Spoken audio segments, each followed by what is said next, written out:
3 साल पहले एक विशाल टॉवर जिसकी उत्पत्ति बिल्कुल अननोन थी, अचानक एक बड़े शहर के बीचों बीच आ गिरा। लोग उसे बेबल कहते हैं। सरकार ने हमेशा की तरह देर न लगाते हुए टॉवर की जांच शुरू कर दी। टॉवर के अंदर उन्हें कई तरह के खजाने मिले, पर साथ ही साथ उन्हें ऐसी टेक्नोलॉजीज भी मिली जो मॉडर्न साइंस के लिए बिल्कुल नामुमकिन होनी चाहिए।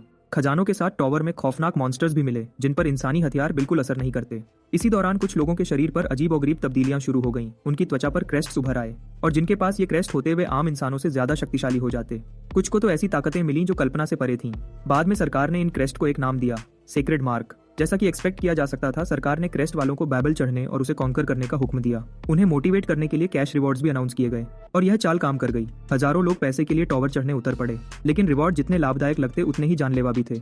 इसके बावजूद क्रेस्ट वाले बिना रुके टॉवर के ऊपर के फ्लोर्स तक पहुंचने की कोशिश करते रहे, क्योंकि टॉवर के अंत में एक ऐसा इनाम था, एक विश जो उसे कॉन्कर करने वाले को मिलती और वह विश हमेशा पूरी होती।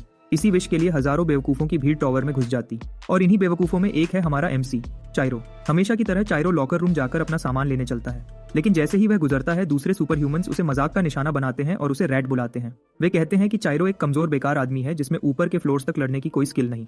चाइरो नाराज नहीं होता क्योंकि सब लोग उसे यही समझते हैं, एक ट्रैश सुपर ह्यूमन जो नीचे के फ्लोर्स पर भी मुश्किल से बचता है। ये सब तब तक था, कल तक। टॉवर में घुसते ही चाइरो का सामना गॉब्लिन्स से होता है, पर इस बार वह बिल्कुल नहीं घबराता।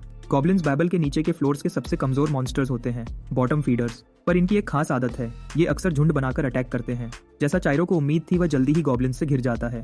हर गॉब्लिन हाथ में अलग हथियार पकड़े उसे मारने को तैयार होता है।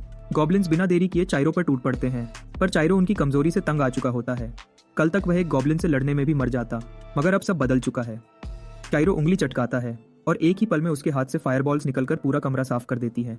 गॉब्लिन्स राख बन जाते हैं। चाइरो बिल्कुल कूल एक्सप्रेशन के साथ खड़ा रहता है, अपनी हथेली पर चमकते हुए क्रेस्ट को दिखाते हुए। पता चलता है कि चाइरो अब पागलों जैसा स्ट्रांग है, क्योंकि वह 99 बार रिग्रेस कर चुका है और ये सब उसकी 98वीं रिग्रेशन की कहानी थी। उस रिग्रेशन में चाइरो 2 लड़कियों के साथ एक स्ट्रांग टीम बनाता है और वह टीम का मेन पावर हाउस होता है। वह एनर्जी ब्लास्ट छोड़कर मॉन्स्टर्स को मिटा देता है, जबकि दोनों लड़कियां उसे सपोर्ट करती रहती हैं। जबरदस्त जंग के बाद तीनों टॉप फ्लोर तक पहुंच जाते हैं। सारे मॉन्स्टर्स खत्म करने के बाद चाइरो लॉटरी जीतने जैसी खुशी से चिल्लाता है, लास्ट फ्लोर।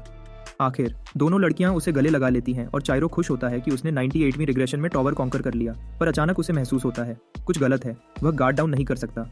लड़कियां देख लेती हैं कि चाइरो एक जगह सीधा खड़ा है और उसे बुलाती हैं। चाइरो खुद को संभालता है और उनके पीछे चल पड़ता है। वे एक बड़े दरवाजे को धक्का देते हैं और अंदर एक चमकदार ज्वेल को रिंग के बीच जगमगाते देखते हैं। उनकी टीम डिसाइड कर चुकी थी कि विश युका को मिलेगी। युका शर्माती है, पर दोनों उसे आगे बढ़ने को कहती हैं। वह रोशनी की तरफ दौड़ती है, जबकि चाइरो एक बार फिर अपने फैसले के बारे में सोचता है। उसे लगता है कि उसे विश की जरूरत नहीं, उसकी एक ही ख्वाहिश है कि वह अपने दोस्तों को बचा सके।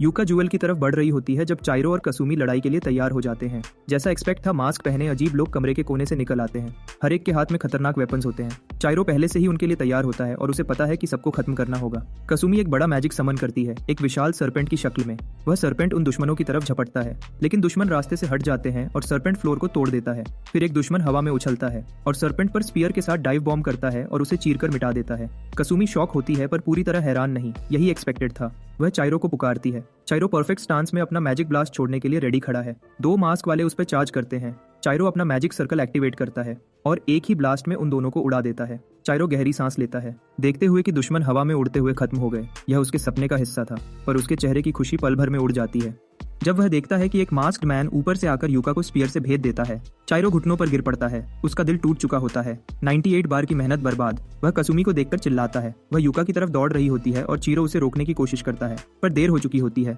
कसुमी भी एक स्पीयर से भयानक तरीके से छिद दी जाती है। चीरो देखता रह जाता है। कसुमी जमीन पर गिरती है, खून बहता हुआ। चीरो यकीन नहीं कर पा रहा। 98 बार रिग्रेशन के बावजूद वह कसुमी को प्रोटेक्ट नहीं कर पाया। तभी आसमान में कई पोर्टल्स खुल जाते हैं जिनमें से स्पीयर्स बरसने लगते हैं। चीरो के पास डॉज करने का मौका नहीं, वह कई स्पीयर से बेध दिया जाता है और जमीन पर पिन हो जाता है। अपनी आखिरी सांसों में वह ऊपर देखकर आंसू भरी आंखों से मास्क्ड मैन को घूरता है। वह देखता है कि मास्क्ड मैन कसुमी को उठाता है ले जाने के लिए। चाइरो ध्यान से देखकर हैरान रह जाता है। यह मास्क्ड मैन पहली बार दिखा है और इससे उसे पता चलता है कि उसकी 99th ट्रायल और भी अनप्रेडिक्टेबल है। चाइरो को इतना जरूर पता है, मास्क्ड मैन बैबल क्लियर करने से सीधे जुड़े हुए हैं।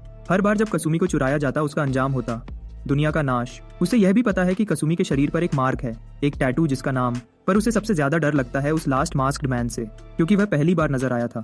चाइरो को एहसास होता है कि 98 दफा साइकिल चलाने के बाद भी उसके पास हजारों सवाल बाकी हैं। पर एक बात वह जानता है, उसे बैबल क्लियर करना ही होगा ताकि मास्क्ड मैन को रोका जा सके।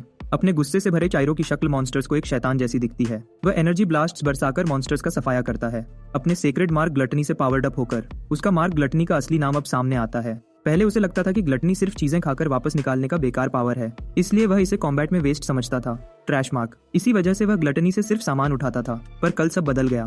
वह हमेशा सुपर ह्यूमंस के लेफ्ट ओवर्स पर जीता था, पर अपनी पहली लाइफ में एक अजीब कमरे में सब कुछ बदल गया। उस वक्त वह मॉन्स्टर्स से घिरा हुआ था और तभी उसने ग्लटनी की असली शक्ति समझी, उस मार्क का सच्चा रूप। पता चलता है कि ग्लटनी में मॉन्स्टर्स को पूरा का पूरा कंज्यूम करने की कैपेबिलिटी होती है और वह जितने मॉन्स्टर्स खाता है उनकी एबिलिटीज भी अपने अंदर अब्सॉर्ब कर लेता है। आखिर में क्लियर हुआ कि ग्लटनी बेकार मार्क नहीं बल्कि एक ब्रोकन ग्रेड सेक्रेड मार्क है। जो फायर बुलेट पावर वह आजकल आराम से यूज करता है वह भी एक मॉन्स्टर को खाकर ही मिला था। वह मॉन्स्टर असल में एक छोटा सा रे टाइप क्रीचर था जो टॉवर में हर जगह मिल जाता है, पर कायरो के हाथ में वह एबिलिटी एक भयंकर हथियार बन गई।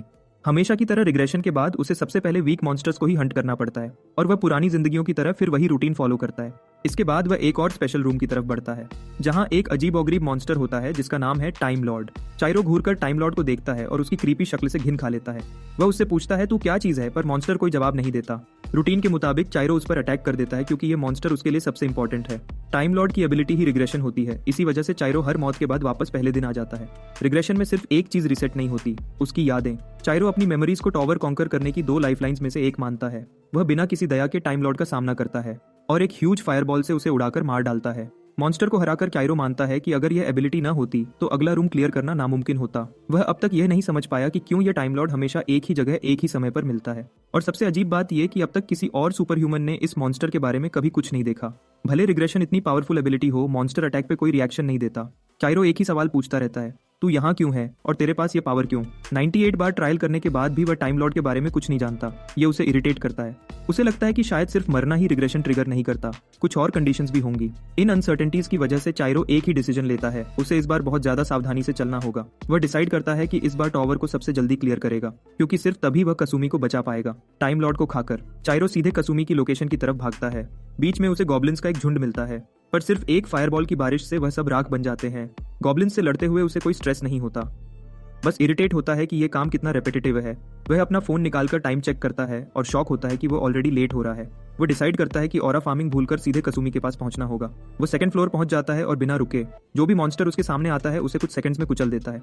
उसी स्पीड से वह थर्ड फ्लोर पहुंचता है और मॉन्स्टर्स के अंदर को लावा बनाकर उनका काम तमाम कर देता है। फोर्थ फ्लोर भी वह इसी स्पीड से क्लियर करता है, पूरे ब्लिट्स मोड में। एक सुपर ह्यूमन उसे देखकर हिल जाता है। वह चिल्लाकर अपनी टीम को बताता है, अरे वह वीकलिंग हमारे पास से हवा की तरह निकल गया। पर उसका कॉलीग मानने को तैयार नहीं। वह कहता है तू पागल है, चाइरो जैसा कमजोर बंदा 5th फ्लोर तक, इम्पॉसिबल। उन्हें क्या पता चाइरो तो तब तक 6th फ्लोर भी क्रॉस कर चुका होता है और सिर्फ 1 घंटे में 4 फ्लोर्स क्लियर कर चुका होता है। वह उस रूम में पहुंचता है जहां यूका एक नाइट मॉन्स्टर से लड़ रही होती है। मॉन्स्टर चमकती हुई आर्मर पहने होता है और उसके पास कई हथियार होते हैं। यूका डर तो रही होती है पर फिर भी वह हिम्मत जुटाकर नाइट की तरफ छलांग लगाती है। वह नाइट को स्लैश करने को लीप लेती है पर नाइट एक पल में गायब हो जाता है। अगले ही पल नाइट उसके पीछे आ चुका होता है। उसकी ब्लाइंड स्पॉट से वह ऊपर से सोर्ड्स की बारिश करता है। यूका मुश्किल से उन्हें ब्लॉक कर पाती है पर सोर्ड्स रुकते नहीं। आखिर एक बड़ा एक्सप्लोजन होता है जो उसे पीछे धकेल देता है। इस सबके दौरान चाइरो एक जगह छुपकर पूरा सीन देख रहा होता है। एक्चुअली यूका के पास सेक्रेड मार्क बुद्धास ब्लड है, इससे वह एक स्ट्राइक में कुछ भी काट सकती है। वह तलवार की उस्ताद है, पर चाइरो जानता था कि यह फाइट उसकी किस्मत में लिखी थी। हकीकत यह है कि वह नाइट के सामने टिक नहीं सकती। चाइरो हमेशा सोचता था कि यह नाइट जो 20th फ्लोर का बॉस है, यह 6th फ्लोर पे यूका से लड़ने क्यों आया। पर चाइरो इसकी परवाह नहीं करता क्योंकि इसी फाइट में वह पहली बार यूका से मिलता है जो बेबल क्लियर करने में की है। पर इस वक्त लग रहा है कि यूका बचेगी नहीं और चीरो के पास अब एक ही ऑप्शन है, इंटरफियर करे। मॉन्स्टर यूका को दबोच ही लेता है। तभी चाइरो एक बड़ा फायर बुलेट मॉन्स्टर पर दे मारता है। एक ही हिट में पूरा नाइट आग में लपटों में घिर जाता है और वह यूका के सामने जलकर खत्म हो जाता है। यूका पलटकर चाइरो को देखती है और बिना देरी किए उसकी आइडेंटिटी मांगती है। चाइरो एक फायरबॉल हाथ में घुमाता हुआ एक क्रीपी मैजिशियन की तरह कहता है, बस एक आदमी हूँ यहाँ से गुजरता हुआ। चीरो यूका से पूछता है, तुम ठीक हो?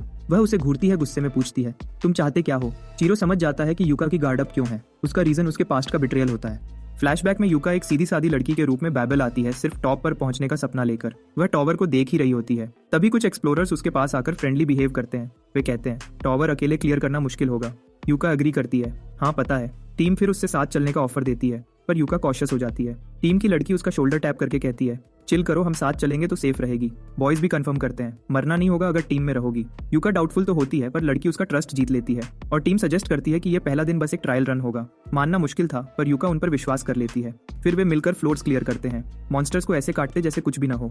फिर वे 5th फ्लोर तक पहुंच जाते हैं। टीम लीडर उसे टीज करता है, तुम पहली रुकी हो जो 5th फ्लोर तक आ गई हो। वे कहते हैं कि लोग 3 महीने में भी 1st फ्लोर क्रॉस नहीं करते। लीडर बताता है कि आगे एक हिडन रूम है, खजानों से भरा हुआ। टीम की एक्साइटमेंट देखकर यूका भी रिलैक्स हो जाती है। वह उनके पीछे पपी की तरह दौड़ती है। दरवाजे पर पहुंचकर लीडर कहता है, यूका तुम गार्डियन का ध्यान बांटना, हम ट्रैप लगाएंगे। वे रूम में घुसते हैं और यूका अपनी तलवार निकालकर मॉन्स्टर को फेस करने को रेडी होती है, पर अचानक एक विप उसके पैरों को बांध देती है और वह जमीन पर धड़ाम से गिर जाती है। ऊपर देखते ही वह देख पाती है कि उसके नए टीममेट्स उसे छोड़कर भाग रहे हैं। टीम उससे चिल्लाते हुए भाग जाती है और बताती है कि अब वह अकेली ही उस डरावने गोलेम का सामना करेगी जो उसके सामने खड़ा है। उसकी आंखों से आंसू बहने लगते हैं जब उसे एहसास होता है कि उसके साथ धोखा हुआ है।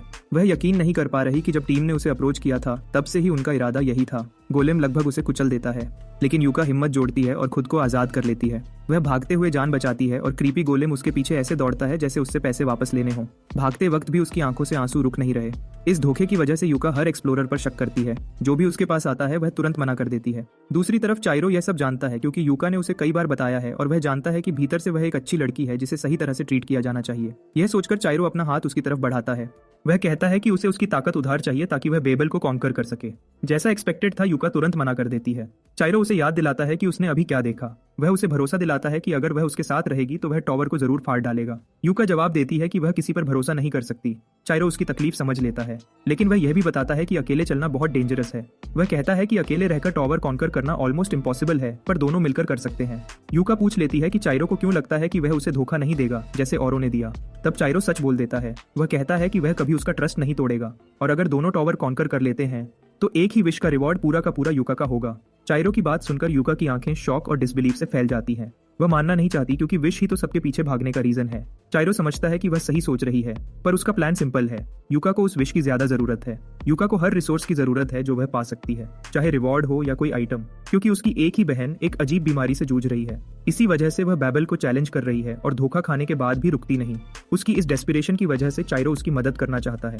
चाइरो कहता है कि शायद यूका यकीन न करे, पर वह सब कुछ उसके लिए कर रहा है। यूका फिर कॉशियस हो जाती है और पूछती है कि वह उसकी मदद क्यों कर रहा है। चाइरो रिवील करता है कि बेबल को कॉन्कर करने के लिए उसे यूका की ताकत चाहिए। यूका पूछती है कि वह कैसे यकीन करे। चीरो सिंपल कहता है कि वह सच बोल रहा है। यूका कंफ्यूज होती रहती है और पूछती है कि उसने उससे ही क्यों चुना। चीरो आखिरकार रीजन बताता है। वह कहता है कि उसके अलावा कोई नहीं जिसे वह ट्रस्ट कर सके। यूका चीरो को ऐसे देखती है जैसे किसी अजीब इंसान को देख रही हो। चीरो कहता है कि वह यूका को वह ताकत देगा जो उसे बेबल कॉन्कर करने के लिए चाहिए।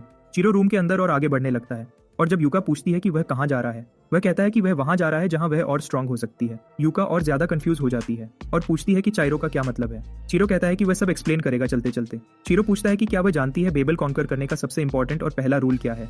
यूका एकदम लॉस्ट हो जाती है। चाइरो कहता है कि पहला रूल है बेबल को समझना। वह बताता है कि ट्रैप्स, मैपिंग और डिटेक्शन स्किल्स सब बेसिक चीजें हैं। यूका उसे रोककर कहती है कि वह दोबारा बोले, क्योंकि अब उसके हाथ में पेन और डायरी है। वह सब नोट करना चाहती है। चाइरो यह देखकर हंस पड़ता है। यूका शर्मा जाती है और उसे डांट देती है। चाइरो सोचता है कि कितनी रिग्रेशंस के बाद भी यूका कभी नहीं बदलती।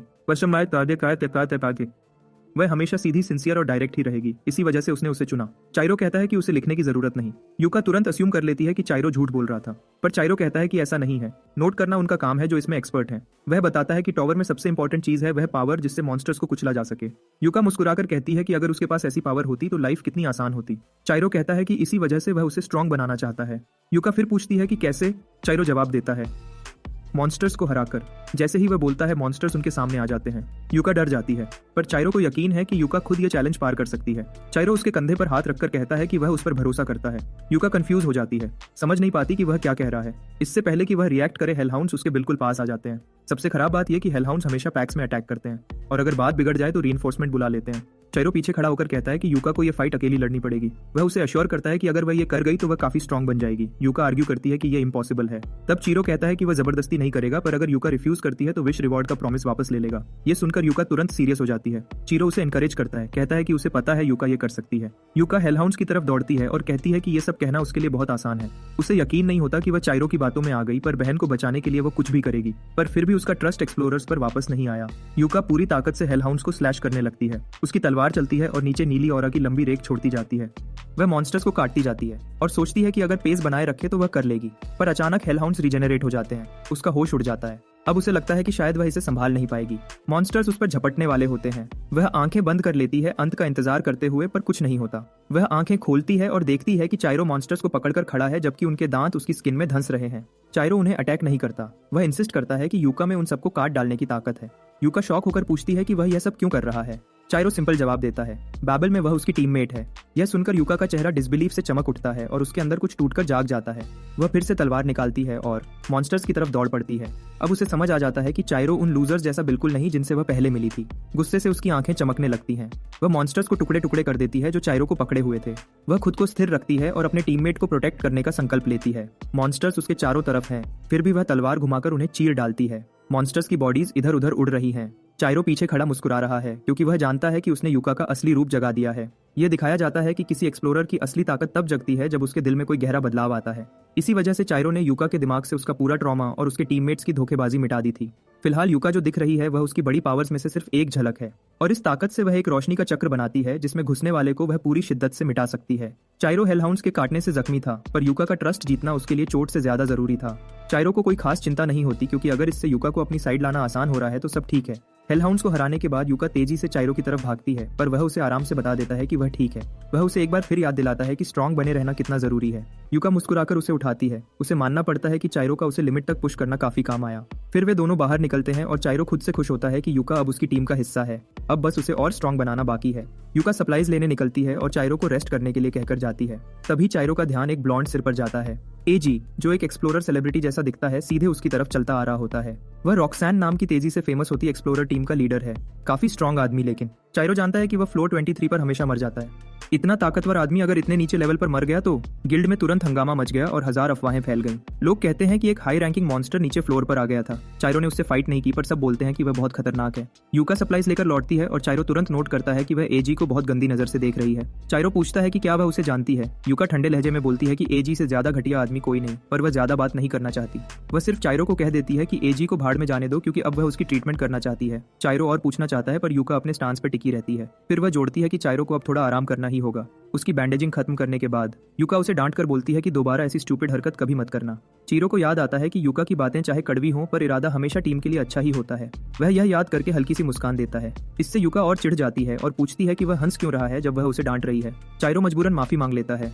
यूका सजेस्ट करती है कि दोनों कॉन्टैक्ट एक्सचेंज कर लें ताकि सब आसान हो जाए। कॉन्टैक्ट्स एक्सचेंज करने के बाद यूका चीरो को घर जाने और रेस्ट लेने का आदेश देती है और एकदम कड़क टोन में बोलती है ताकि वह उसकी सीरियसनेस समझ ले। चाइरो उससे प्रॉमिस करता है कि वह रेस्ट करेगा और जैसे ही यूका चली जाती है, चाइरो देखता है कि यूका के धोखेबाज टीममेट्स उसे जहर भरी नजरों से देख रहे हैं। चाइरो समझ सकता है कि वे क्यों फ्रस्ट्रेटेड हैं, पर उसे कोई फर्क नहीं पड़ता। वह बस एक हल्की सी मुस्कान देता है और वहां से निकल जाता है। घर पहुंचने ही वाला होता है कि कसुमी सामने खड़ी मिलती है, जैसे काफी देर से उसका इंतजार कर रही हो। वह डिमांडिंग टोन में पूछती है कि वह कहां से आ रहा है। चीरो सीधा बोल देता है कि वह अपनी पार्ट टाइम जॉब से आ रहा है, पर कसुमी एक पल के लिए भी इस बात को नहीं मानती। उसे यकीन है कि चाइरो किसी लड़की के साथ डेट पर था क्योंकि वह उसके वर्क प्लेस पहुंची थी और वहां वह था ही नहीं। चाइरो कामली समझाता है कि वह ओवर थिंकिंग कर रही है, मगर वह बोलती है कि अंदर चलते हुए सब एक्सप्लेन करना पड़ेगा। वह उसे ऑर्डर करती है कि फॉलो करो और चाइरो के पास कोई ऑप्शन नहीं बचता। चाइरो धीरे धीरे उसके पीछे चलता है, पूरी तरह समझ चुका होता है कि आज की रात मुश्किल होने वाली है। रिवील होता है कि कसुमी उसकी चाइल्डहुड फ्रेंड है। दोनों एक ही एज के हैं, लेकिन वह हमेशा बड़ी बहन की तरह बिहेव करती आई है। उसके फादर की डेथ के बाद और मदर के नर्स की जॉब में बिजी हो जाने के बाद कसुमी ही उसका ख्याल रखती रही। चाइरो दिल से ग्रेटफुल है कि कसुमी ने कई बार उसकी लाइफ लिटरली बचाई है। कसुमी नोट करती है कि चाइरो फिर सोच में खो गया है। वह उसे जोर से डांटकर वापस रियलिटी में खींच लेती है और चाइरो तुरंत सीधा हो जाता है, पर अंदर ही अंदर वह तैयार होता जा रहा है कि वह कसुमी को प्रोटेक्ट करने के लिए कुछ भी करेगा। कुछ वक्त बाद यूका की मुलाकात चाइरो से यूनिवर्सिटी में होती है। वह जान लेती है कि वह 3rd ईयर का स्टूडेंट है, लेकिन फिर भी उसका जूनियर पढ़ता है। वह पूछती है कि वह उस क्लास में क्यों बैठा है जिसका उससे कोई लेना देना नहीं। चाइरो बताता है कि वह बैबल के अपकमिंग मिशंस के बारे में डिस्कस करने आया है। चाइरो एक्सेप्ट करता है कि यूका स्ट्रांग हुई है, लेकिन वह बोलता है कि यह अभी काफी नहीं। चाइरो इंसिस्ट करता है कि उन्हें ट्रेनिंग कंटिन्यू करनी होगी जब तक यूका अपनी एबिलिटी को पूरी तरह मास्टर न कर ले। वह बताता है कि बैबल में एक हिडन रूम है जिसका राज सिर्फ उसे पता है और दोनों को वहां जाकर ट्रेजर सिक्योर करना होगा। यूका शॉक हो जाती है और डाउट क्लियर करने के लिए फिर से पूछती है। चाइरो कंफर्म करता है कि रूम में ट्रेजर है और उन्हें पैसों की वैसे ही जरूरत है। पैसे और ट्रेजर का नाम सुनते ही यूका पूरी एनर्जी में आ जाती है और बोलती है कि वह रेडी है। क्लास शुरू होने वाली होती है। चाइरो उठकर जाता है और यूका से कहता है कि टावर में मिलते हैं। शाम होते ही दोनों टावर में पहुंच जाते हैं। चाइरो दौड़कर आता है और लेट होने के लिए सॉरी बोलता है। यूका कामली बोलती है कि कोई बात नहीं, वह भी अभी ही आई है। दोनों बातें करते हुए स्माइल कर रहे होते हैं और उनकी केमिस्ट्री यूका के ट्रेटर टीममेट्स देख लेते हैं। टीम शॉक हो जाती है कि वह जिंदा है। पैनिक बढ़ने वाला होता है कि टीम लीडर उन्हें शांत रहने को बोलता है। वह एक्सप्लेन करता है कि अगर वह जिंदा होती और उन्हें एक्सपोज करती तो अथॉरिटीज अब तक उन्हें बुला लेती। टीम की लड़की फिर भी इनसिक्योर रहती है। लीडर बोलता है कि यूका एक ट्रैश एक्सप्लोरर है और वह कभी रिवेंज लेने लायक नहीं। फिर वह क्लेम करता है कि अगर वह आई भी तो वे लोग उसे ही पलट देंगे। सब यूका का मजाक उड़ाते हैं कि वह एक लूजर के साथ टीम अप कर रही है। अचानक चाइरो मुड़कर उनकी तरफ घूरता है। सबके होश उड़ जाते हैं। टीम की लड़की साफ महसूस करती है कि उसके शरीर से एक खतरनाक ऑरा निकल रहा है। पर लीडर इस बात को सीरियस नहीं लेता और बोलता है कि वह बस सोच रही है। वे सब पॉसिबल डेंजर इग्नोर करके टावर के अंदर चले जाते हैं। अंदर यूका मॉन्स्टर्स को टिश्यू की तरह काट रही होती है। कायरो उसे कवर करता हुआ इंसिस्ट करता है कि अलर्ट रहना जरूरी है। यूका उसके वर्ड्स एक्नॉलेज करते हुए मॉन्स्टर्स को अंडर एस्टिमेट करने से मना करती है। थोड़ी देर बाद उसे लगता है कि वो काफी स्ट्रांग हो चुकी है। वह चाइरो से पूछती है कि क्या वे हायर फ्लोर्स ट्राई कर सकते हैं। चाइरो एक्सेप्ट करता है और बोलता है कि वह सच में इंप्रेस्ड है कि यूका सिर्फ एक दिन में इतनी स्ट्रांग हो गई। तभी एक मॉन्स्टर उसके ब्लाइंड स्पॉट से जंप करता है। चाइरो तुरंत एक फायरबॉल से उसे उड़ा देता है। यूका शॉक में रुक जाती है। चाइरो उसे याद दिलाता है कि केयरलेस होना मना है। चाइरो सजेस्ट करता है कि वे इस फ्लोर पर और एक्सपीरियंस ग्राइंड करें। यूका कंफ्यूज्ड होती है पर चाइरो बोलता है कि वह एरिया स्काउट करने जा रहा है। यूका उसे केयरफुल रहने बोलती है। चाइरो के जाते ही यूका और ज्यादा फोकस करने लगती है ताकि वह उसके लिए बर्डन न बने। इस सब के दौरान उसके ट्रेटर टीममेट्स छुपकर उसे देख रहे होते हैं। वे शॉक हो जाते हैं कि वह हेलहाउंड्स को इतनी आसानी से मार रही है। यह वह पुरानी यूका नहीं। और वही बदलाव चाइरो में भी दिख रहा होता है। लीडर बोलता है कि जल्दी से निकलने का समय आ गया, लेकिन जैसे ही वह बोलता है चीरो उनके पीछे खड़ा मिलता है और वह उन्हें इतना डरा देता है कि उनका हाल सचमुच खराब हो जाता है। कायरो उन्हें शांत होने को कहता है और बोलता है कि उसके पास उनके लिए एक बहुत ही मीठा सा डील है। तीनों इस बात से हैरान रह जाते हैं। वह बताता है कि डील ये है कि वह चाहता है कि वे लोग उसके साथ मिलकर एक हिडन रूम क्लियर करें जो उसे मिला है, और इस मिशन में वह क्लूलेस यूका को बेट की तरह इस्तेमाल करने वाला है। ट्रेटर लेडी तुरंत शॉक हो जाती है क्योंकि कायरो और यूका तो टीममेट्स लग रहे थे। कायरो सीधा डिनाई कर देता है और बोलता है कि वह तो बस मजबूरी में यूका के साथ काम कर रहा है क्योंकि वह उसे ब्लैकमेल कर रही है।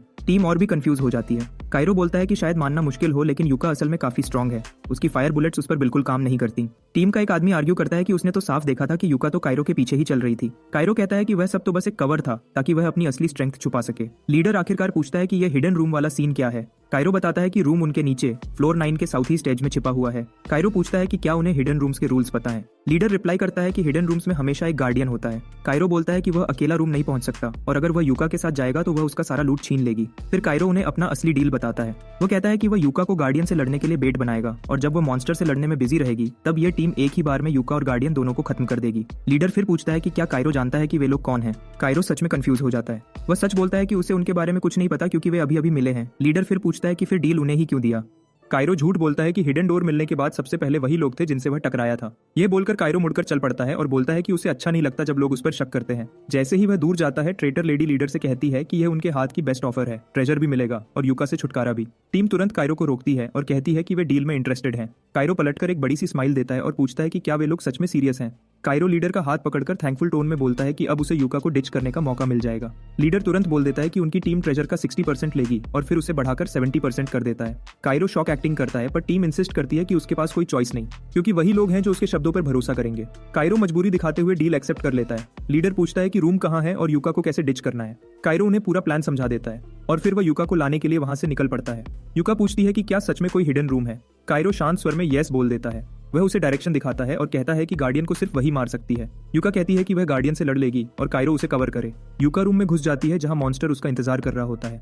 वह बिना सोचे मॉन्स्टर पर जंप कर जाती है और कायरो को कवर फायर देने को कहती है। यूका मॉन्स्टर पर एक क्रिटिकल हिट करती है और एक ही स्ट्राइक में मॉन्स्टर को खत्म कर देती है। अचानक एक अजीब फोर्स उसे नीचे दबा देती है और वह जमीन पर पटक दी जाती है। यूका पलटकर देखती है और उसके ट्रेटर टीममेट्स उसे हंसकर बताते हैं कि वह बिल्कुल अपने काबिल अंजाम पर पहुंची है। यूका के चेहरे पर डिसबिलीफ फैल जाता है पर कायरो प्रिटेंड करता है कि उसे कोई फर्क नहीं पड़ता। वह ट्रेटर से कहता है कि यूका को फिनिश कर दो। तीनों बिना हिचकिचाए एक साथ यूका पर टूट पड़ते हैं और कुछ ही मिनटों में जमीन पर केवल यूका का खून से लथपथ शरीर रह जाता है। कायरो मुस्कुराता है और कहता है कि अब वह यूका के प्रेशर से आजाद हो गया। ट्रेटर्स उसे याद दिलाते हैं कि डील का प्राइस देना भी बाकी है। कायरो कहता है कि चलो और उन्हें आगे ले जाने लगता है पर अचानक गार्डियन दोबारा जिंदा हो उठता है और सिर्फ गार्डियन ही नहीं, यूका भी वापस उठ जाती है। तीनों धोखेबाज शॉक के मारे जम जाते हैं। कायरो उन्हें देखकर जोर से हंसी उड़ाता है और उन्हें डम बैसेस बुलाता है। वह कहता है कि अब पेबैक का समय शुरू होता है और एक पल में तीनों को अपनी टेरिफाइंग फायर पावर के बीच घेर लेता है। त्रियो गुस्से में चिल्लाता है कि कायरो ने उन्हें धोखा दिया। कायरो याद दिलाता है कि उन्होंने ही मिलकर यूका और गार्डियन को एक मॉन्स्टर बना दिया। तब लीडर को आखिरकार आवाज की सच्चाई समझ आती है। वह मानता है कि वे पूरे ट्रैप में सीधे फंस गए। ट्रेटर लेडी भागने का सोचती है पर कायरो कहता है कि यह सब बेकार है। वह पलटकर देखती है कि यूका और गार्डियन दोनों उसे घूर रहे हैं और उनके बॉडीज से इंसेन किलिंग इंटेंट निकल रहा है। लीडर एक बेकार कंक्लूजन पे पहुंचता है कि बचना है तो उन्हें कायरो को ही मारना पड़ेगा। कायरो यह सुनकर हंस पड़ता है और बोलता है कि शायद टीम को पता ही नहीं कि वे क्या बोल रहे हैं क्योंकि वे लोग उसे कभी हरा नहीं सकते। और वह जोड़ता है कि वे पॉइंट ही मिस कर रहे हैं क्योंकि वह उनसे लड़ने वाला ही नहीं। कायरो रिवील करता है कि जिस मॉन्स्टर को वे घूर रहे हैं उसे गारगोइल कहते हैं और वही इस रूम का गार्डियन है। अचानक गारगोइल वहीं स्मैश करता है जहां कायरो खड़ा होता है। बड़ी धूल उठती है और टीम को लगता है कि कायरो कुचल गया। वे उसकी मौत पर हंसी उड़ाते हैं और बोलते हैं कि वह अपने ही ट्रैप में फंस गया। पर मॉन्स्टर अचानक अपना फोकस टीम के तीसरे आदमी पे लगा देता है। इस बार मॉन्स्टर उसके पीछे खड़ा होता है और वह एक मैसिव फायर ब्लास्ट छोड़ता है जो उनके तीसरे टीममेट को लिटरल बारबेक्यू बना देता है। लेडी उसकी मदद करने जाती है पर लीडर उसे रोक लेता है और बोलता है कि वह अब बचने लायक नहीं। लीडर बिना समय गंवाए भागने को मुड़ता है पर गार्गोइल और यूका दोनों उनके सामने आकर उन्हें ट्रैप कर लेते हैं। दोनों पैनिक करने लगते हैं और समझ नहीं पाते क्या करें। लीडर हवा में चिल्लाता है कि कायरो कहीं से तो बात करे क्योंकि वह श्योर है कि वह कहीं से उन्हें देख रहा है। लेडी चिल्लाती है कि लीडर बकवास कर रहा है क्योंकि उन्होंने अपनी आंखों से कायरो को कुचलते देखा था। लीडर रिवील करता है कि वह तो सैंड पपेट था जैसे ये वाला भी है। लीडर डेस्परेशन में डील ऑफर करता है और बोलता है कि वे कोई भी अमाउंट देने को तैयार हैं, पर उन्हें कोई जवाब नहीं मिलता और गार्गोइल फिर उनकी तरफ बढ़ने लगता है। वह अपना मुंह खोलता है और एक और ब्लेजिंग फ्लेम अटैक छोड़ने के लिए रेडी होता है। दोनों एक दूसरे का हाथ पकड़कर भागने का रास्ता ढूंढते हैं। लीडर सोचता है कि उन्होंने आखिर कायरो से क्या गलती की। वह डेस्परेशन में यूका पर एक आइस स्पाइक फेंकता है पर वह आसानी से उसके पास से निकल जाता है, यह रिवील करते हुए कि वह भी सिर्फ सैंड पपेट थी। पीछे से फ्लेम्स एक्सप्लोड करती हैं और दोनों मुर्गियों की तरह चीख पड़ते हैं अपनी जान बचाने की कोशिश में। इस केओस में कायरो चुपके से गार्डियन को बाईपास कर लेता है ताकि वह ट्रेजर रूम तक पहुंच सके। इसी दौरान यूका अभी भी हेलहाउंड्स को मार रही होती है बिना इस बात के कि कायरो उन धोखेबाजों के साथ क्या कर रहा था। थोड़ी देर बाद कायरो पहुंचता है और उसकी तारीफ करता है कि उसने काम बढ़िया किया और हेलहाउंड्स को अच्छे से खत्म किया। यूका चिल्लाकर पूछती है कि वह कहां चला गया था। कायरो मुस्कुराकर कहता है कि उसे बस एक अच्छी चीज मिल गई। वह ट्रेजर की डायरेक्शन में इशारा करता है और यूका असली शॉक में जम जाती है। वह अपनी आंखों पर विश्वास नहीं कर पाती पर कायरो कहता है कि अब ट्रेजर स्प्लिट करने का समय आ गया। यूका हेजिटेंट होती है क्योंकि ट्रेजर कायरो ने ढूंढा था पर वह उसे अश्योर करता है कि वह ले सकती है। वह उसे याद दिलाता है कि दोनों टीममेट्स हैं और यूका यह सुनकर हल्का सा मुस्कुरा देती है। दोनों एक साथ भागकर ट्रेजर की जगह की तरफ जाते हैं और जितना हो सके लूट लेते हैं। एक हफ्ते बाद यूका और भी ज्यादा मॉन्स्टर्स को खत्म कर चुकी होती है और कोई भी यह मान सकता है कि उसने काफी अच्छा प्रोग्रेस किया है। पर कायरो उसे बताता है कि अभी भी उसे और मेहनत करनी पड़ेगी। यूका याद दिलाती है कि उसने फ्लोर के लगभग सारे मॉन्स्टर्स खत्म कर दिए हैं और उसे समझ नहीं आता कि वे लोग अभी यहाँ रुक क्यों रहे हैं। कायरो मानता है कि वह स्ट्रांग हुई है, यह सच है, पर साथ ही वह जानता है कि फ्लोर 10 का एरिया बॉस अभी उसके करंट लेवल के लिए काफी खतरनाक ओपोनेंट है। Boss long range magic attacks use करता है और क्योंकि यूका क्लोज कॉम्बैट फाइटर है उसके लिए बॉस के पास पहुंचना मुश्किल होगा। लेकिन कायरो उम्मीद करता है कि वह इस चैलेंज को पार कर लेगी। समझकर कि यूका गिव अप नहीं करेगी, कायरो उसे अलाउ कर देता है, बस एक कंडीशन पर कि वह एरिया बॉस को मारकर दिखाए। यूका खुशी से मुस्कुराती है और कायरो से कहती है कि इस काम पर उसे ही छोड़ दो। फिर वह कायरो को हाथ से खींचकर साथ ले जाती है और कहती है कि अभी के अभी उसका टेस्ट शुरू कर दो। कायरो स्माइल करता है और समझ जाता है कि वह यूका को ठीक उसी पॉइंट तक पुश कर चुका है जहां वह चाहता था। यूका थोड़ी देर में ही मॉन्स्टर्स की एक पूरी भीड़ का सामना कर लेती है और बिना रुके उन्हें साफ कर देती है। इसके बाद तो कायरो भी इंप्रेस्ड हो जाता है। यूका को अच्छा लगता है जब कायरो उसकी तारीफ करता है। अंदर से कायरो खुश है कि सब कुछ प्लान के हिसाब से चल रहा है, लेकिन वह नोट करता है कि यूका शेड्यूल से 5 दिन आगे चल रही है। इसलिए वह उसे कहता है कि खुशी में उछलने की जरूरत नहीं जब तक वे एरिया बॉस को समझ न ले। यूका इस बात से अग्री करती है। कायरो उसे लेकर बॉस के लोकेशन की तरफ बढ़ता है। वे एक बहुत बड़े दरवाजे पर पहुंचते हैं और कायरो यूका को बताता है कि फ्लोर 10 का बॉस इसी के पीछे है। यूका दरवाजा देखकर ही घबरा जाती है और कायरो थोड़ा टीज करते हुए पूछता है कि क्या उसकी पहले से ही हिम्मत टूट रही है। यूका तुरंत अपने नर्व्स संभालकर बोलती है कि उसके अंदर सिर्फ एक हल्का सा शिवर आया था बस। कायरो खुश होता है कि यूका बिल्कुल रेडी लग रही है और वह दरवाजा खोल देता है। दरवाजा खुलते ही उनका सामना फ्लोर 10 के बॉस एंड्रू मालियस से होता है। बॉस दिखने में ही इतना खतरनाक है कि हवा बदल जाती है। कायरो एक बार फिर यूका से पूछता है कि क्या वह इस बॉस को हराने लायक है। डर की बजाय यूका अपनी तलवार निकाल देती है, दिखाते हुए कि वह फाइट के लिए पूरी तरह तैयार है। वह बिना समय गंवाए बॉस की तरफ डैश कर जाती है जबकि कायरो हेल्प के लिए रेडी रहता है। पर बॉस तुरंत डार्क मैजिक बुलेट्स छोड़ देता है और कायरो चिल्लाकर यूका को केयरफुल रहने को कहता है क्योंकि उन बुलेट्स का टच किसी भी चीज को इरेज कर देता है। यूका यह सुनकर अपना फोकस टाइट करती है और वह पहला बुलेट बचाने में सक्सेसफुल हो जाती है, लेकिन अचानक उसे महसूस होता है कि उसका पूरा शरीर भारी होता जा रहा है। वह जमीन पर घुटनों के बल गिर जाती है और बॉस उसे फिनिश करने ही वाला होता है। तभी कायरो अपनी फ्लैम्बल पावर से हिस्सा लेकर उसकी रक्षा में आ जाता है और दोनों मिलकर बॉस की डार्क बुलेट्स को दबा देते हैं। यूका कायरो को देखकर मुस्कुरा देती है और कायरो उसे याद दिलाता है कि वे दोनों टीममेट्स हैं और वह उसे कभी अकेला नहीं छोड़ेगा। वह यूका को अश्योर करता है कि वह उसका पूरा कवर करेगा ताकि वह बॉस के बिल्कुल पास पहुंचकर उसे खत्म कर सके। यूका थैंकफुल टोन में कायरो का शुक्रिया अदा करती है और फिर वापस बॉस पर अटैक करने के लिए दौड़ पड़ती है। कायरो एक के बाद एक फायरबॉल्स छोड़कर बॉस को प्रेशर में डाल देता है ताकि यूका को पीछे से अटैक करने का स्पेस मिल जाए, पर बॉस तुरंत रिएक्ट करता है और यूका की तरफ और डार्क बुलेट्स भेजता है। बुलेट्स उसकी तरफ आती हैं लेकिन यूका उन्हें काट देती है और बॉस का मजाक उड़ाते हुए बोलती है कि उसके ये बेकार अटैक्स उस पर काम नहीं करेंगे। कायरो दूसरी तरफ बॉस को फायरबॉल्स से कंटिन्यूअस प्रेशर में रखता है। एक फायर बुलेट बॉस के कंधे पर लग जाती है और थोड़ी देर के लिए उसे जलाकर फेड हो जाती है, पर यही सब यूका को बॉस के बिल्कुल पास पहुंचने का मौका दे देता है।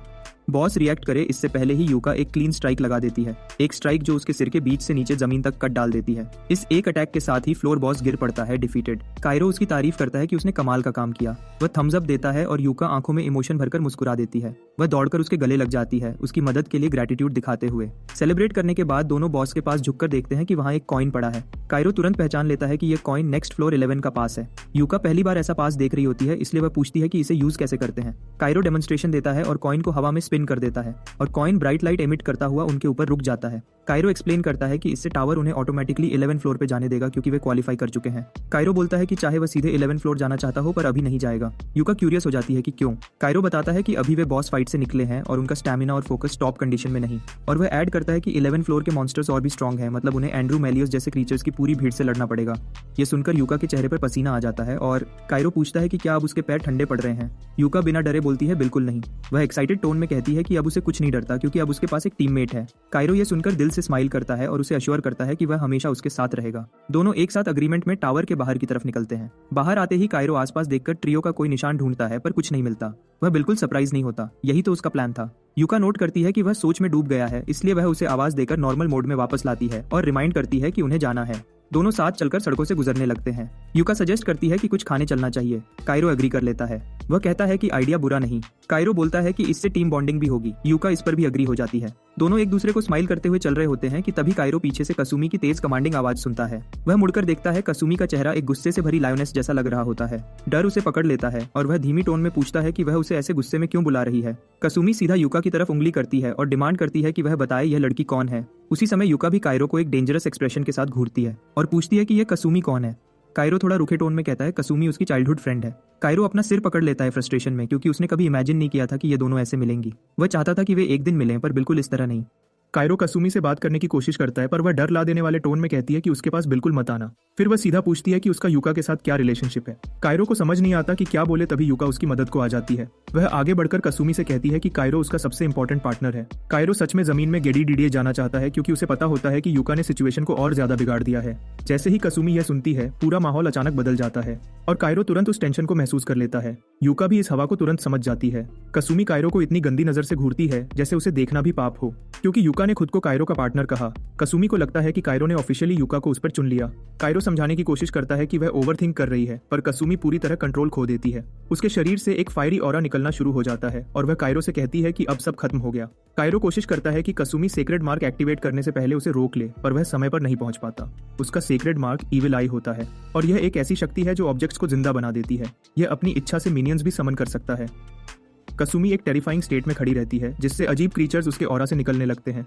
काइरो के होश उड़ जाते हैं, वह टूटकर डर जाता है और ये सारे क्रीचर्स तभी रुक सकते हैं जब कसुमी वापस नॉर्मल स्टेट में आए। यूका कंफ्यूज होकर पूछती है कि क्या ये सब नॉर्मल है। काइरो बताता है कि बिल्कुल नॉर्मल नहीं। थोड़ी देर में इलाके के सारे इनएनिमेट ऑब्जेक्ट्स, लोगों के टाइज, पर्सेस सब एनिमेट होने लगते हैं। काइरो कसुमी की तरफ भागता है ताकि उसे समझा सके, पर वह गुस्से से हाथ उठाकर चिल्लाती है कि उसके पास मत आना। एक बेयर और एक टाइगर जैसे मॉन्स्टर्स काइरो पर टूट पड़ते हैं। वह दोनों को फ्लेम पावर से तुरंत गिरा देता है। फिर एक लंबा सरपेंट उसे लपेटने की कोशिश करता है, पर काइरो आसानी से उसका सिर काट देता है। यूका कहती है कि वह काइरो को कवर करेगी जब तक वह इस समस्या का सोल्यूशन ढूंढे। यूका देखते ही देखते दर्जनों एनिमेट मॉन्स्टर्स से घिर जाती है जो उसे चीरने को तैयार होते हैं। काइरो उसके लिए टेंशन लेता है, पर फिर भी उस पर भरोसा कर लेता है कि वह संभाल लेगी। कसुमी काइरो को अपनी ओर आते देख फिर चिल्लाती है कि वह उससे दूर रहे। काइरो कहता है कि वह ऐसा नहीं कर सकता और वह उसी मॉन्स्टर पर फ्लेम्स छोड़ देता है जो कसुमी के पीछे आ रहा होता है। काइरो मॉन्स्टर्स को जलाकर राख कर देता है और बिना रुके कसुमी की ओर बढ़ता रहता है। कसुमी दर्द से चिल्लाकर कहती है कि काइरो ने उसे छोड़कर यूका को चुन लिया। एक बड़ा टॉर्नेडो उसके आसपास घूमने लगता है और काइरो समझ जाता है कि परिस्थिति उसके सोच से ज्यादा बिगड़ चुकी है।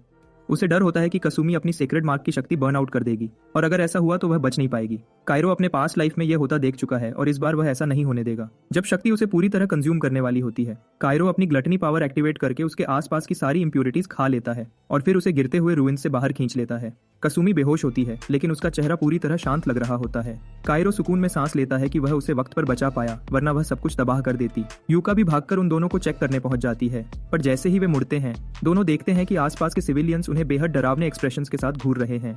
काइरो तुरंत समझ जाता है कि परिस्थिति बहुत सीरियस है और वह कहता है कि उन्हें तुरंत यहाँ से निकलना होगा। तीनों काफी दूर भागकर आखिरकार सेफ डिस्टेंस तक पहुंच जाते हैं। काइरो कसुमी को एक पब्लिक बेंच पर सॉफ्टली रख देता है, जबकि यूका उससे एक्सप्लेनेशन मांगती है। कायरो बताता है कि कसुमी वास्तव में उसकी चाइल्डहुड फ्रेंड है और उसने पेरेंट्स के मरने के बाद हमेशा कायरो का ख्याल रखा। यह सुनकर यूका तुरंत निष्कर्ष निकाल लेती है कि दोनों ऑब्वियसली कपल हैं और कायरो हिल जाता है। वह याद दिलाता है कि कसुमी सिर्फ चाइल्डहुड फ्रेंड है, पर यूका उसे हाथ हिलाकर इग्नोर कर देती है। उसने जो कंक्लूजन निकाल लिया है वह बदलने वाला नहीं।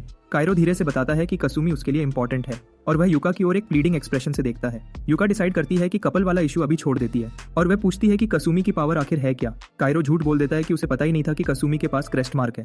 अंदर से वह टेंशन में होता है कि उसका सीक्रेट मार्क आज क्यों एक्टिवेट हो गया, ऐसा पहले कभी नहीं हुआ। उसे लगता है कि शायद उसने टावर के फ्लोर्स बहुत जल्दी कॉन्कर कर दिए, इसलिए ये आफ्टर मैथ है। यूका नोट करती है कि वह फिर से जोन आउट हो गया है, तो वह उसे बुलाती है और कहती है कि कसुमी के पास एबिलिटी होना अब एक बड़ा इशू है, इसे सेटल करना होगा।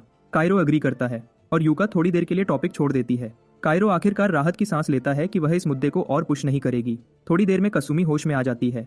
कायरो तुरंत पूछता है कि वह ठीक तो है।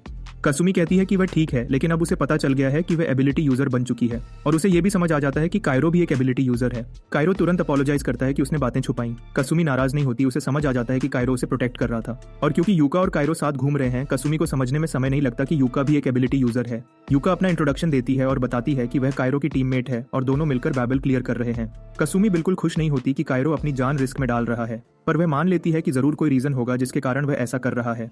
कायरो कंफर्म करता है, पर जैसे ही वह बोलता है, कसुमी पूछ लेती है कि क्या वह बैबल एडवेंचर छोड़ने का प्लान रखता है। कायरो हकलाता है और कसुमी को उसका जवाब समझ आ जाता है। वह तुरंत अनाउंस करती है कि उसका निर्णय क्या है और वह ये है कि अब वह भी उनके साथ बैबल जाएगी। कायरो सन्न रह जाता है। वह उसे शांत करने की कोशिश करता है, पर कसुमी उसे इग्नोर कर देती है। कायरो बताता है कि कसुमी को स्टेट के अंडर एबिलिटी यूजर रजिस्ट्रेशन करना पड़ेगा, पर कसुमी तैयार होती है और कायरो कुछ समझे इससे पहले ही कसुमी और यूका एक दूसरे से हाथ मिला रही होती हैं जैसे पुराने दोस्त हों। कायरो बस उनके पीछे खड़ा एक एनपीसी की तरह सोचता रहता है कि आगे क्या होने वाला है। 10 दिन बाद कसुमी पूरी टीम के साथ बेबल में मॉन्स्टर्स चूर चूर कर रही होती है। वह अपनी पावर्स का इंसेन यूज करती है। सिर्फ अपने पपेट्स के जरिए एक पूरा रूम सोलो क्लियर कर देती है। वह तक एक 3 हेडेड बीस्ट समन करती है जो हेलहाउंड्स को टिश्यू की तरह फाड़ देता है। हर फाइट के बाद वह अपने पपेट्स को हग तक कर लेती है। कायरो यह सब देखकर शॉक में रहता है। उसे याद आता है कि कितनी भी रिग्रेशंस हो जाएं, कसुमी दुश्मनों के सामने हमेशा रूटलेस ही रहती है, पर इस बार वह पहले से भी ज्यादा टेरिफाइंग लग रही है। 3 हेडेड बीस्ट के अलावा वह एक जाइगेंटिक सर्पेंट भी कमांड करती है जो बॉस लेवल मॉन्स्टर्स को भी एक ही बाइट में निगल जाता है। कायरो और यूका बस पीछे से देख सकते हैं जब कसुमी पूरी दुश्मन आर्मी को टुकड़े टुकड़े कर देती है, पर कायरो को अंदर से अजीब लगता है क्योंकि पास्ट लाइव्स में कसुमी कभी इतनी अग्रेसिव नहीं थी। एक रूम क्लियर करने के बाद कसुमी भागकर कायरो के पास आती है और पूछती है कि उसने कैसा किया। कायरो मजबूरी में मान लेता है कि कसुमी सच में इंप्रेसिव है और कहता है कि उसने कभी इमेजिन नहीं किया था कि वह कुछ ही दिनों में इतनी स्ट्रांग बन जाएगी। यूका भी आकर कसुमी की तारीफ करती है, कहती है कि उसे कभी लगा ही नहीं था कि कसुमी में इतना पोटेंशियल था। कसुमी सेल्फ प्राइड में बोलती है कि वह हमेशा से कायरो का ख्याल रखती थी, इसलिए वह केपेबल है। यूका तुरंत जवाब देती है कि अब उसे अपना गेम और स्ट्रांग करना पड़ेगा, वरना वह ट्रैश टीममेट बन जाएगी। कायरो शॉक हो जाता है कि दोनों की केमिस्ट्री इस लाइफ में इतनी खराब क्यों है। पास्ट लाइव्स में भी उनके बीच इश्यूज होते थे, पर वे हमेशा उन्हें बहुत जल्दी सॉल्व कर लेती थी। अब इस प्रेजेंट लाइफ में कसुमी खुलकर दिखाती है कि उसे यूका बिल्कुल पसंद नहीं और चाइरो सोच रहा होता है कि इस खतरनाक सिचुएशन को कैसे हैंडल करे। 10वें फ्लोर को फिर से क्लियर करने के बाद यूका पूछती है कि क्या अब वे नेक्स्ट फ्लोर के लिए क्वालिफाई हो गए हैं। कायरो हाँ में जवाब देता है, चाहे उसके मन में दोनों के बीच बढ़ती दूरी का टेंशन ही क्यों ना हो। कायरो डिसाइड करता है कि वह इस सब पर बाद में सोचेगा। वह जानता है कि केयरलेस होना उनके लिए कितना रिस्की है और वह पिछली गलतियां रिपीट नहीं करना चाहता। 11वें फ्लोर पर पहुंचकर यूका थोड़ी अनइम्प्रेस्ड होती है। उसे लगता है कि यह फ्लोर बाकी फ्लोर से ज्यादा डिफरेंट नहीं लग रहा। चाइरो उसे समझाता है कि अपीयरेंस से फूल मत होना, ये फ्लोर काफी डेंजरस है। अचानक एक टेरिफाइंग ऑरा वाला मॉन्स्टर सामने आता है। एक नागा उनके सामने मटेरियलाइज होता है। यूका थोड़ी हेजिटेंट होती है, पर कसुमी सीधे उसकी तरफ चल पड़ती है। कायरो उसे वार्न करता है, पर वह यकीन दिलाती है कि वह केयरलेस नहीं हो रही। कसुमी शांति से अपना 3 हेडेड बीस्ट केल समन करती है और बोस्ट करती है कि वह कायरो को प्रोटेक्ट करेगी। वह केल को ऑर्डर देती है कि नागा पर अटैक करे। केल एक्साइटेड होकर ओबे करता है, पर उसका अटैक नागा के शील्ड से वापस उछल जाता है। केल ट्रबल में आ जाता है। नागा को मौका मिल जाता है और वह अपना स्पीयर केल के आर पार घुसा देता है, उसे एक्सट्रीम पेन देते हुए। कसुमी बिना सोचे केल की तरफ भाग पड़ती है, पर इससे वह नागा की मर्जी पर आ जाती है। वह लगभग खुद को मरवा लेती। चाइरो वक्त पर रिएक्ट करके एक टेरिफाइंग फायरबॉल वेव छोड़ देता है और उसे बचा लेता है। वह उसके पास आकर डांट लगाता है कि जो प्रॉमिस उसने किया था वह तोड़ दिया। कसुमी शेकन होती है, पर अभी भी यूका के शील्ड के अंदर सेफ होती है। वह मानती है कि उससे गलती हुई, पर साथ में कहती है कि उसने ओपोनेंट को अंडर एस्टिमेट कर दिया था। वह दोबारा खड़ी होती है और सीधे नागा की तरफ रश करती है। इस बार वह अपना सरपेंट समन करती है। वह सरपेंट नागा को लपेट लेता है उसके कुछ करने से पहले। कसुमी सरपेंट को चीयर करती है, उसे कहकर कि नागा को दबाकर मार दे। सब कुछ ठीक चल रहा होता है, फिर अचानक नहीं, नागा ऊपर हावी हो जाता है और अपना स्पीयर सरपेंट के सिर में घुसा देता है। कसुमी शॉक में जम जाती है। उसे यकीन नहीं होता कि उसके 2 समन बीस्ट्स ऐसे ही गिर गए। वह वहीं शॉक में खड़ी रहती है जब नागा उनकी तरफ चार्ज करता है, पर चाइरो और यूका लड़ाई संभाल लेते हैं। कायरो फायर बुलेट से नागा को हिट करता है। पर नागा अपने सपोजिडली इम्पेनेट्रेबल शील्ड से उन्हें डिफ्लेक्ट कर देता है। वो सीधे कायरो पे चार्ज करता है पर यूका सक्सेसफुली उसका अटेंशन खींच लेती है। नागा डायरेक्शन चेंज करता है और सीधे यूका पे टूट पड़ता है, पर यही उसकी सबसे बड़ी गलती होती है क्योंकि यूका एक ही हॉरिजॉन्टल स्लैश में उसके टफ शील्ड को तोड़ देती है। मॉन्स्टर गुस्से में आकर अपना स्पीयर उठाता है, यूका को इंपेल करने के लिए रेडी। चाइरो तुरंत फायर बुलेट से उसके अटैक को रोक देता है। इससे नागा बिल्कुल ओपन हो जाता है और यूका एक क्लीन हॉरिजॉन्टल स्ट्राइक उसकी कमर पर मारकर उसे फिनिश कर देती है। नागा का बदन 2 टुकड़ों में गिर जाता है। यूका अपनी सोर्ड शीथ में डालकर राहत की सांस लेती है। कसुमी पीछे से देखती रहती है कि कैसे दोनों मिलकर बीस्ट को हराते हैं। चाइरो उसके पास जाकर कहता है कि उसे सब कुछ अकेले हैंडल करने की जरूरत नहीं, यह फ्लोर बहुत डेंजरस है। कसुमी जिद से कहती है कि वह अवेयर है, पर चाइरो उसे बताता है कि वह कुछ नहीं समझ रही। अगर यूका ने बैरियर नहीं दिया होता तो वह अब तक मर चुकी होती। कसुमी एक बार फिर सेवेरिटी इग्नोर कर देती है। कायरो को पुश करके कहती है कि नेक्स्ट टाइम वो और बेटर करेगी। कायरो को यकीन नहीं होता कि यह लड़की कितनी स्टबर्न है। यूका उसके शोल्डर पे टैप करती है और कहती है कि चलो उसे कैच करते हैं, क्योंकि अगले ही पल कसुमी एक और मॉन्स्टर लामिया के सामने खड़ी होती है। वह अपना 3 हेडेड बीस्ट समन करती है और लगता है कि वह अपर हैंड ले रही है। तभी लामिया पलटकर उस बीस्ट को काट लेती है। बीस्ट दर्द से चिल्ला उठता है। कसुमी हेल्पलेसली देखती है कि लेमिया उसके समन को ओवरपावर कर रही है। चीरो दूर खड़ा सब देख रहा होता है और सोचता है कि कसुमी को अब तक समझ लेना चाहिए था कि वह सोलो इतनी स्ट्रांग नहीं, वह हमेशा टीम के साथ ही बेस्ट परफॉर्म करती है, खासकर जब वह अपने समन्स के साथ कोऑर्डिनेटेड होती है। कसुमी फाइनली जमीन पर गिर जाती है, हारकर, और अपनी गलतियां सोचती है। तब चाइरो उसे पुकारता है, कहता है कि उन्हें लामिया को रोकने के लिए उसकी हेल्प चाहिए। वह चाहता है कि कसुमी सरपेंट से लामिया को कंस्ट्रिक्ट करे। कसुमी शॉक हो जाती है, कायरो को एक्चुअली उसकी जरूरत है। कायरो और मीठा बनाते हुए कहता है कि वह उस पर काउंट कर रहा है। कसुमी का चेहरा लाल हो जाता है और वह स्माइल करते हुए कहती है कि वह रेडी है। वह इंस्ट्रक्शंस फॉलो करती है और सरपेंट लामिया को पूरी तरह लपेट लेता है, उसे इमोबिलाइज कर देता है। जब मॉन्स्टर बिल्कुल ट्रैप हो जाता है, कसुमी यूका को बुलाती है और कहती है कि अब फिनिश करना उसका काम है। यूका यह सुनकर मुस्कुरा देती है और एक स्केरी लीप के साथ लामिया की तरफ उड़ जाती है। लामिया हॉरर में देख रही होती है जब यूका एक ही स्ट्राइक में उसका सिर 2 टुकड़ों में काट देती है। यूका खुशी से स्माइल करती है, मॉन्स्टर फाइनली गिर चुका है। वह कसुमी की तरफ ग्रिन करते हुए उसका शुक्रिया अदा करती है। वह अपना हाथ आगे बढ़ाती है हैंडशेक के लिए। कसुमी ब्लश कर जाती है और चीरो दूर से राहत की सांस लेता है, सब ठीक हो गया। जब दोनों लड़कियां एक दूसरे के साथ बॉन्डिंग कर रही होती हैं, कायरो फन पुलिस बन जाता है और कहता है कि फ्लोर पर और भी डेंजरस मॉन्स्टर्स हैं। दोनों लड़कियां उसे डिस्गस्टिंग ग्लेयर देती हैं, कहकर कि वह एटमॉस्फेयर स्पॉइल कर रहा है। उन्हें पता नहीं होता कि एक सूट पहने आदमी उन्हें दूर से देख रहा होता है। एक हफ्ते बाद यूका और कसुमी की टीम वर्क इंसेन लेवल तक इंप्रूव हो जाती है। यूका मॉन्स्टर्स को बेट करती है और कसुमी उन्हें हेवी डैमेज देती है। फिर यूका एक सिंगल पावरफुल स्ट्राइक में उन्हें फिनिश कर देती है। जब भी मॉन्स्टर्स ओवरली स्टबर्न होते हैं,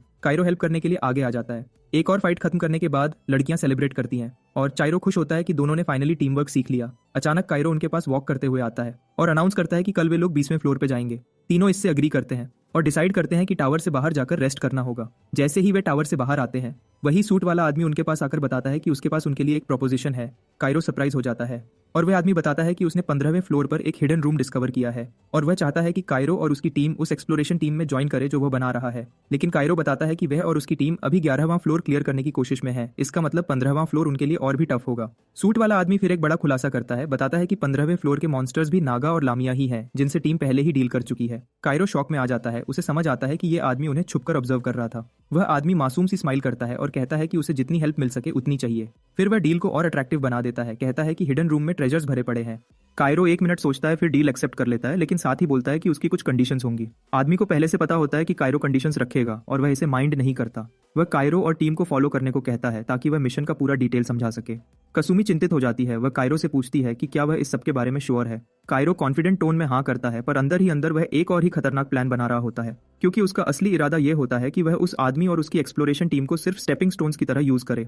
और दोस्तों, इसके साथ स्टोरी का यह हिस्सा खत्म होता है। अगर आपको यह वीडियो पसंद आया हो तो चैनल को सब्सक्राइब करना, बेल आइकॉन दबाना और वीडियो को लाइक करना मत भूलना। देखने के लिए धन्यवाद। मिलते हैं नेक्स्ट टाइम।